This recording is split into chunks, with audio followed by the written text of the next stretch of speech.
சொந்தக்காரங்கிட்ட ஒரு 10,000 ரூபாய் கடன் வாங்கியிருந்தேன் சார். அது அடைச்சிட்டா போதும், என் முன்னாடி ஹாப்பி ஆயிடுவா. இதுக்கு முன்னாடி வண்டியில இருந்து இறங்கி போனாரு. ஆமா.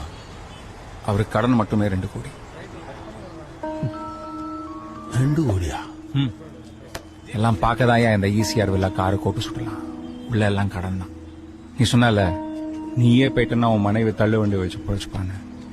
அவன் முழு குடும்பம் நடுத்தருவில் வந்து நிற்கும். இவ்வளவு கடன் இருந்தா எப்படி சார் நிம்மதியை தூங்க முடியும்? பழகிடும். நிறைய காசு சேர்க்கணும்னா நிறைய சம்பாதிக்க வேண்டிய அவசியம் இல்லை. நிறைய கடன் வாங்கணும். ஓஹோ,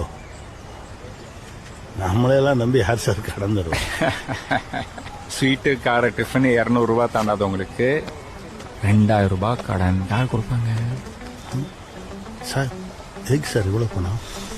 நான் அமௌண்ட் சொன்ன போது ஒரு பிரேக் பிடிச்ச பாரு, அதுக்குதாயா. ஓஹோ, 200 ரூபாய் சம்பாதிச்சுன்னா 2000 ரூபாய் செலவழி. 2 லட்சம் தானா ஒன்று தேடு.